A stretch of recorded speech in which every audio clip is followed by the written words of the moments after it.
जीत कर यहाँ से जा रहे हैं, वो जीत का जश्न मनाते हुए यहाँ जो कार्यकर्ता हैं वो आपको दिख रहे हैं। ये तस्वीरें आप देख रहे हैं जहाँ पे एक बीजेपी के चेहरे के साथ ये सभी महिलाएं हो या फिर पुरुष हो, हाथों में बीजेपी का झंडा लिए। ये मेघालय की सबसे खूबसूरत तस्वीरों में से एक इसलिए है क्योंकि भले ही बीजेपी उतनी सीटें न ला पाई हो, लेकिन जितने भी चेहरे हैं उन चेहरों की जीत का जश्न यहाँ पे कार्यकर्ता मनाते हुए नजर आ रहे हैं।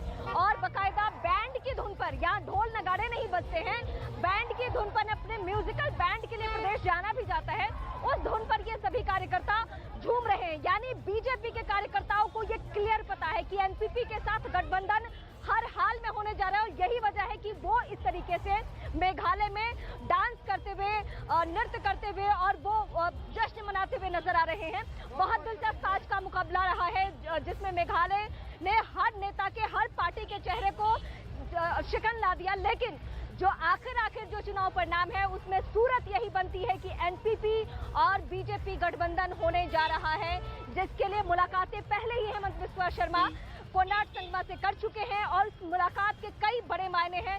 तस्वीर बहुत जल्दी क्लियर हो जानी है। मैं फिर से शालिनी का रुख करूंगी। बिल्कुल, मेघालय की तस्वीर रीमा ने आपको बता दी, नागालैंड की भी जो अभी तक की सूरत हाल है वो मैंने आपको बता दिया। अब जरा त्रिपुरा की भी बात कर लेते हैं। तीनों ही वो राज्य जहां पर 60 सीटों के ऊपर चुनाव लड़े गए थे। हालांकि अगर मैं नागालैंड की बात करूं यहाँ तो 59 सीट थी, लेकिन त्रिपुरा में हाल यही है कि बीजेपी प्लस फिलहाल आराम से यहाँ पर बनाती हुई सरकार अपनी दिखाई दे रही है। जश्न, होली के रंग, सब कुछ त्रिपुरा में दिखाई दे रहा है। अच्छा, खास बात यह कि 53 सीटों के नतीजे घोषित हो भी चुके हैं, 7 अभी भी हालांकि बाकी है और इसमें 28 सीटों के ऊपर बीजेपी को जीत मिल चुकी है, तो 2 सीट और चाहिए बीजेपी को। और ये जो अभी तक का नतीजा है त्रिपुरा का, उसमें मानिक साहा के साथ न्यूज 18 इंडिया ने बातचीत की। हालांकि वो ये कह रहे थे कि सुनामी आने वाली है, जीत सुनामी जैसी तो नहीं है पर फिर भी जीत तो जीत होती है। क्या कहा है मानिक साहा ने, सुनाते हैं आपको। त्रिपुरा के मुख्यमंत्री डॉक्टर प्रोफेसर मानिक साहा, सिर्फ 9 महीने का कार्यकाल करीब रहा है आपका, लेकिन जीत का सेहरा तो बंधेगा आपके सर। देखिए, ये तो 9 महीना हो या 6 महीना हो, जो भी हो, तो हमने तो बैटन लिया था। तो हम लोग का जो कार्यक्रम जो है सिंगली नहीं होता है, ये पूरा भारतीय जनता पार्टी का जो सरकार पहले से विप्लव जी उसको चला रहे थे, मैंने उनसे बैटन लिया और आगे बढ़ाया और इस तरह हम लोग काम कर रहे हैं, तो आगे भी करेंगे इस तरह। सुबह से फोन किसके आ चुके? प्रधानमंत्री से मुबारकबाद मिल गई? नहीं, वो अभी बात होगा, गृह मंत्री से सबसे बात होगा, चिंता मत कीजिए। बिल्कुल। खुश हैं जीत से? बहुत खुश हूँ, बहुत खुश हैं, लेकिन दायित्व तो फिर आ रहा है। हम लोग खुश मतलब खुश हूँ, लेकिन दायित्व कैसे फिर से निभाना है, इसको लेके अभी से सोच रहा हूँ। तो मतलब इसका मतलब यह है कि चीफ मिनिस्टर हूँ, चीफ मिनिस्टर होगा? नहीं, ऐसा नहीं है, मैंने मेरा कहने का मतलब है जो भी दायित्व देता है, कोई भी दायित्व, हमेशा जीते हूँ तो एमएलए तो बना हूँ, तो इसका भी दायित्व है, तो इसीलिए सोच रहा हूँ फिर से इतना बड़ा जनता विश्वास किए हैं, तो इनका विश्वास रखना चाहिए हम लोग। जनता ने फिर से विश्वास किया है, जो भी जिम्मेदारी मिलेगी उसे जरूर पूरा करूंगा, मानिक साहा को कहते हुए आपने सुना। नागालैंड में यहाँ खामोशी जरूर है, त्रिपुरा में ढोल नगाड़े भी बज रहे हैं, जश्न भी मनाया जा रहा है। दिल्ली तक आज कुछ यही तस्वीर दिखाई देगी, क्योंकि रात 8 बजे ये कहा जा रहा है प्रधानमंत्री नरेंद्र मोदी कार्यकर्ताओं को संबोधित करेंगे। लेकिन त्रिपुरा में क्या चल रहा है, मेरे सहयोगी अमित वहीं पर मौजूद है, उनका हम रुख कर लेते हैं। अमित, दिखाइए जरा तस्वीरें। देखिए, यहाँ पर 12 बजे से ही त्रिपुरा बीजेपी कार्यालय में इस तरीके से जश्न का माहौल है, लगातार संगीत बज रहा है और इसके अलावा इस तरीके से जो कार्यकर्ता है वो महिला कार्यकर्ता, पुरुष कार्यकर्ता है, वो बैठे हुए हैं, सेलिब्रेशन मना रहे हैं।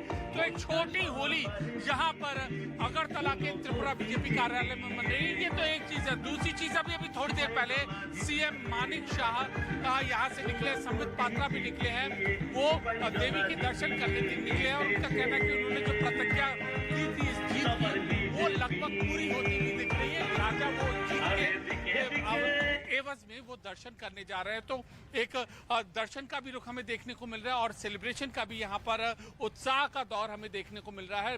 12 बजे से लगातार दूसरी बार जब बीजेपी इस प्रदेश में सत्ता में वापसी करती हुई दिख रही है। और हमें ये भी याद रखना होगा कि यहाँ पर पीएम मोदी, गृह मंत्री अमित शाह सबके यहाँ पर दौरे थे और लगातार फोकस इस बात का किया जाता था कि केंद्र सरकार की जो योजना है वो जन जन तक पहुंचे। और त्रिपुर सुंदरी माता का जो जिक्र है पीएम मोदी हमेशा करते थे और शायद अब आज बीजेपी कार्यकर्ताओं की जो बात है, पीएम मोदी की जो बात है वो सुनती हुई प्रतीत हो रही है और इसीलिए ऐसा जश्न का माहौल हमें यहाँ पर त्रिपुरा में देखने को मिल रहा है। जी, तो त्रिपुरा की भी ये तस्वीर आपने देखी। आप देखिए अमित की आवाज भी थोड़ी मंद पड़ती हुई आपको दिखाई दे रही है, क्योंकि वहाँ जो ढोल नगाड़े बज रहे हैं और जैसा कहा कि हल्का बहुत होली का रंग भी दिखाई दे रहा है, तो वो जो जश्न है वो बहुत तेज है इस वक्त त्रिपुरा के अंदर। अब चलिए एक बार फिर से नागालैंड में, चूंकि मैं इस वक्त मौजूद हूँ, दीमापुर में हूँ, तो जरा नागालैंड का जो आंकड़ा है एक बार फिर से आपको हम बता देते हैं। देखिए 49 सीटों के ऊपर नतीजे आ चुके हैं। ये तय है कि एनडीपीपी और बीजेपी की सरकार तो बन रही है, बाकी जो नतीजे अभी नहीं आए हैं उसके पहले भी ये पता है कि एनडीपीपी और बीजेपी की सरकार बन रही है। या बीजेपी छोटे भाई की भूमिका में है। वजह ये है क्योंकि 20 सीटों के ऊपर बीजेपी ने चुनाव लड़ा और इसके अलावा एनडीपीपी ने चुनाव लड़ा 40 सीटों के ऊपर। तो 49 सीटों का रिजल्ट आ चुका है। सीएम नेफ्यू रियो जीत चुके हैं।